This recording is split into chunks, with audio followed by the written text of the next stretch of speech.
Assalamualaikum warahmatullahi wabarakatuh. Selamat pagi, siang, sore, dan malam. Yang terhormat kepada Bapak Sandi selaku dosen SIO pada Bisnis Digital C.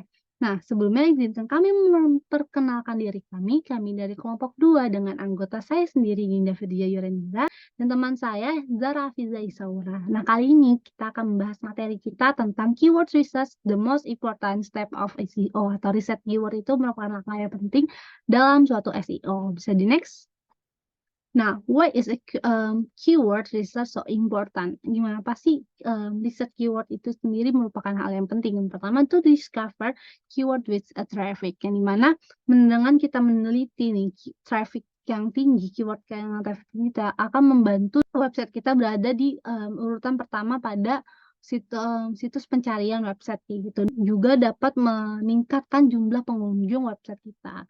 Nah, yang kedua ada tuh find the keyword, that are easy, yang dimana tanpa riset keyword kita akan sia-sia dan tidak dapat meraih peringkat pertama dan tertinggi di suatu website pencarian kayak gitu, atau di mesin pencarian. Bisa di-next? Nah, dari tadi kan kita bahas tentang keyword keyword keyword keyword. Lalu keyword itu sendiri apa sih?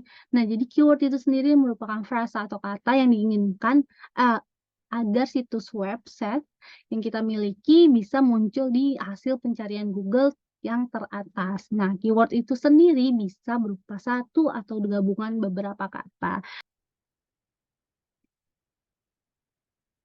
Nah, lalu apa aja sih jenis-jenis dari keyword itu sendiri? Kind of a keyword, yang pertama ada head term keyword, yang ini adalah keyword pendek yang terdiri dari 2 kata doang, yaitu contohnya film klasik. Nah, yang kedua ada long tail keyword. Nah, ini keyword yang panjang terdiri dari 3 atau lebih dari suku kata kayak gitu. Nah, contohnya ada film klasik Akira. Nah, itu kan ada beberapa kata. Nah, yang ketiga ada navigational keyword. Nah, ini biasanya digunakan untuk menemukan merek tertentu atau situs tertentu kayak gitu. Nah, yang keempat itu ada information keyword. Dia itu biasanya digunakan untuk menemukan tentang topik-topik tertentu. Nah, yang terakhir ada transactional keyword, yang dimana biasanya digunakan untuk pelanggan ingin, menyelesaikan aktivitas belanja mereka di komersial mereka untuk membeli sesuatu hal di online kayak gitu. Bisa next? Nah, selanjutnya how to generate a massive list of a keyword. Nah, sebelum kita menemukan kata kunci dengan traffic yang tinggi di Google, kita harus menghasilkan dulu nih daftar kunci atau daftar keyword apa sih yang relevan dengan bisnis kita. Karena suatu hal yang relevan itu khususnya ada keyword yang relevan pada bisnis kita, itu merupakan hal yang sangat penting karena jika kita tidak memasukkan keyword-keyword yang relevan dengan bisnis kita, itu merupakan hal yang percuma dan hanya buang-buang waktu gitu. Jadi kita tidak bisa menargetkan dengan pas, target kita ke target kita gitu. Nah, contohnya nih ada, kata kunci atau keyword yang relevan dan tidak relevan. Nah, misalnya kita seorang, penjual jaket sepak bola di USA gitu. Nah, keyword yang kita pakai ya beli, jaket sepak bola gitu, terus beli jaket sepak bola online, terus toko jaket bola online USA. Nah, kata kunci yang tidak relevan tuh contohnya kayak foto jaket sepak bola, terus ada cara membuat jaket sepak bola sendiri, terus ketiga produsen jaket sepak bola. Lalu kedua ini apa sih bedanya? Nah, bedanya kalau kita sebagai pengguna, nggak mungkin kita kalau mau beli jaket sepak bola, kita nyarinya foto sepak bola ya, walaupun ada tapi lebih jarang gitu orang mencari itu. Terus nggak mungkin kita sebagai mau beli jaket, kita cari cara membuatnya gitu. Padahal kita mau beli sesuatu aja ya Kak, pasti kata kunci yang biasanya kita cari ya beli jaket sepak bola kayak gitu. Bisa di-next? Nah, selanjutnya ada effect strategy you can use to build this a list, yang dimana kita strategi yang efektif yang dapat kita gunakan untuk membuat list keyword itu sendiri. Nah, itu caranya ada 5 yang akan kita bahas satu persatu. Bisa di-next?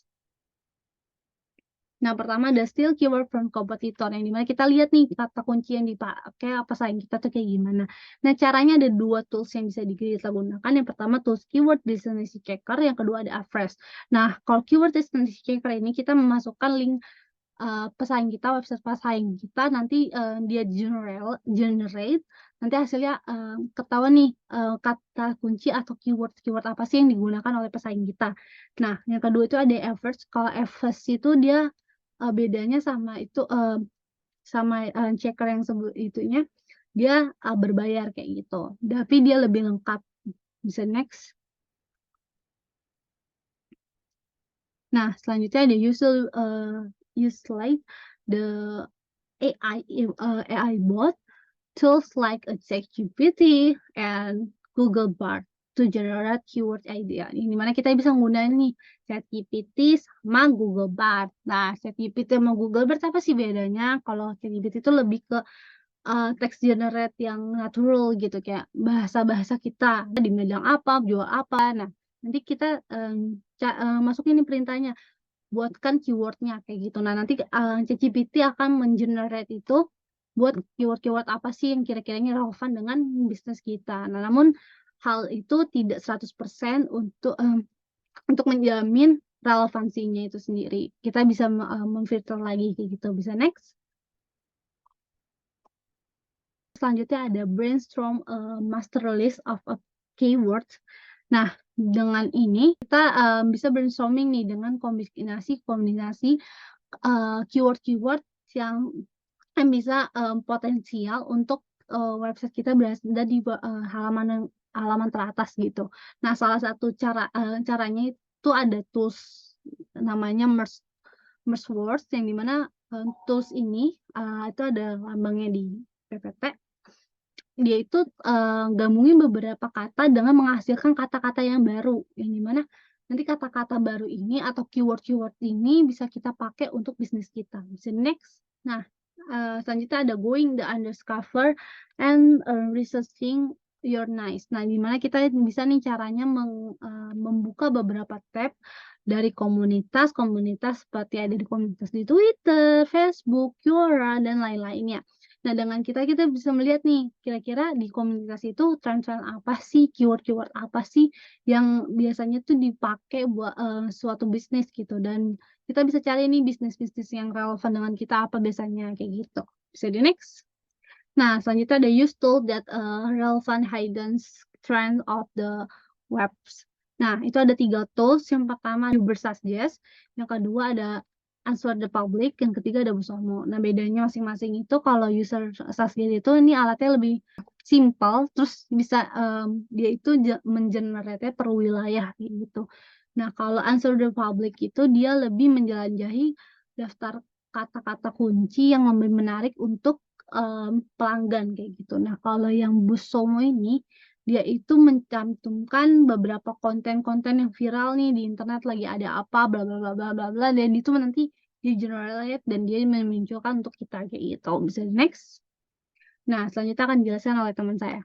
Okay, so how find keywords that will send traffic to your site. Jadi setelah kita mengetahui nih daftar keyword yang tepat, maka selanjutnya itu adalah memahami seberapa besar lalu lintas atau traffic yang diterima oleh keyword-keyword tersebut di Google. Jadi tanpa data search traffic, maka bisa berakhir dengan keyword yang tidak memiliki pencarian. Dengan pengetahuan yang tepat gitu, kita bisa mengincar keyword dengan ratusan atau bahkan ribuan pengunjung potensial setiap bulannya.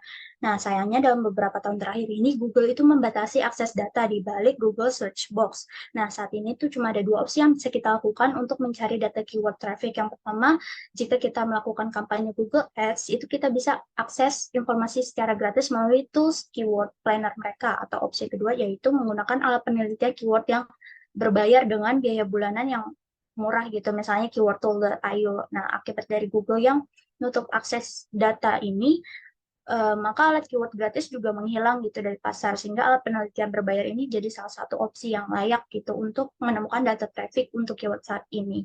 Oke. Yang pertama itu estimating keyword traffic data with Google's Keyword Planner. Nah, seperti yang disebutkan tadi, untuk akses semua data yang disediakan oleh alat Google Ads Keyword Planner, kita perlu melakukan kampanye Google Ads yang aktif dulu. Kita perlu memiliki kampanye Google Ads yang aktif. Nah, kalau sudah memenuhi syarat tersebut, maka kita bisa masuk pada dashboard Google Ads, terus kita klik menu tools, kemudian pilih keyword planner, lalu klik get search from data and forecast. Dan copy paste keyword kita, terus kita pilih negara, setelah itu klik start, dan kita akan dapat gitu jumlah pasti berapa kali sih keyword tersebut dicari di Google. Sekarang kita jadi tahu keyword mana yang dapat lebih banyak pencarian dibandingkan keyword lainnya, dan juga yang penting adalah kita jadi tahu keyword mana yang sama sekali nggak dicari. Oke, di sini tuh ada menunya. Yang pertama itu ada clicks, yaitu perkiraan jumlah klik yang akan didapatkan. Terus impression, itu perkiraan jumlah impression yang akan didapatkan. Cost, itu biaya yang diperlukan untuk masang iklan di keyword tersebut. Terus CTR, terus average CPC, perkiraan rata-rata biaya per kliknya. Terus average position, itu perkiraan posisi iklan di hasil pencarian. Oke, selanjutnya ini ada estimating keyword traffic data with a key tool like KW Finder atau Ahrefs gitu. Jadi kalau kita mau alat penelitian dengan fokus SEO yang lebih kuat, maka kita tuh bisa gunain alat berbayar seperti KW Finder atau Ahrefs atau tools lainnya yang tersedia gitu. Nah, di sini kita ambil contoh KW Finder. Jadi setelah kita buat akun, kita bisa login terus pilih area lokal yang kita targetkan. Misalnya di sini kita fokus di Los Angeles, California. Nah, masukkan keywordnya, terus akan tersedia 3 data seperti gambar. Jadi KW Finder ini punya 3 opsi tampilan, yaitu relate keyword. Jadi KW Finder itu menemukan keyword menggunakan data Google gitu, data dari Google Keyword Planner, dan juga menggunakan algoritma internal untuk mengurutkan hasil pencariannya. Terus ada opsi autocomplete. Opsi ini tuh menggunakan fitur saran otomatis Google untuk menampilkan keyword, dan opsi terakhir itu ada question. Lalu di sini tuh juga ada data seperti Google Ads Keyword Planner, yaitu biaya per klik dan lainnya. Oke, selanjutnya how to find keywords for easy rankings. Jadi intinya adalah seberapa kompetitif keyword yang kita inginkan dengan memahami tingkat kompetisi dari keyword kita. Nah, maka kita bisa mendapatkan keyword yang punya peringkat yang tinggi di Google. Misalnya kita bisnis jual buku bekas, menargetkan penjualan secara online nih. Nah, kecil kemungkinan kita bisa bersaing dengan Amazon, atau mungkin kalau kalian tahu itu Barnes and Noble. Nah, tapi ada keyword yang spesial, yang istimewa, yang tersembunyi gitu dalam list keyword, yang mana sedikit orang yang menargetkannya atau menggunakannya. Misal tadi bisnis kita itu toko buku yang jual buku bekas, maka kita bisa pakai keyword toko buku antik online. Nah, kita memiliki keunggulan jika pesaing itu belum memikirkan untuk menggunakan keyword kita. Nah, di sini juga ada banyak pandangan mengenai bagaimana sih cara menilai tingkat kompetisi keyword. Seperti yang pertama ini, jadi secara manual melalui list atau melihat ranking dan memeriksa apakah halaman yang berkualitas rendah itu muncul di top result. Jadi cara ini tuh bagus untuk melihat seberapa kompetitif sih pasar secara sekilas. Tapi juga nggak bisa diandalkan, dan kita perlu data yang nyata buat hal ini gitu. Nah, yang kedua itu melihat berapa banyak hasil pencarian di Google yang muncul di keyword kita. Nah, hasilnya itu tercantum di bawah kotak pencarian. Kalau yang digambar itu ada 450 juta, itu hasil keyword untuk football jackets. Nah, cara ini tuh dulunya digunakan, tapi juga kurang efektif. Kenapa? Karena mungkin jumlah page pesaing tuh sangat rendah untuk keyword tertentu, tapi situs-situs yang menduduki peringkat atas atau top result itu sangat sulit buat kita kalahkan. Nah, yang ketiga itu ada menggunakan competition score dari tools Google Ads, yaitu Keyword Planner. Sebenarnya ini tuh kesalahan umum yang dilakukan oleh pemula gitu ya. Dan kadang juga direkomendasikan sebagai cara yang paling simple gitu untuk menilai tingkat persaingan SEO untuk keyword. Nah, namun cara ini juga sebenarnya nggak berhasil, karena competition score yang ada pada tools Google Ads itu sebenarnya hanya dimaksudkan untuk kampanye Google Ads aja. Jadi semacam indikasi kayak seberapa banyak sih pengiklan yang bersaing untuk keyword tertentu melalui Google Ads. Jadi nggak sepenuhnya relevan nih untuk SEO.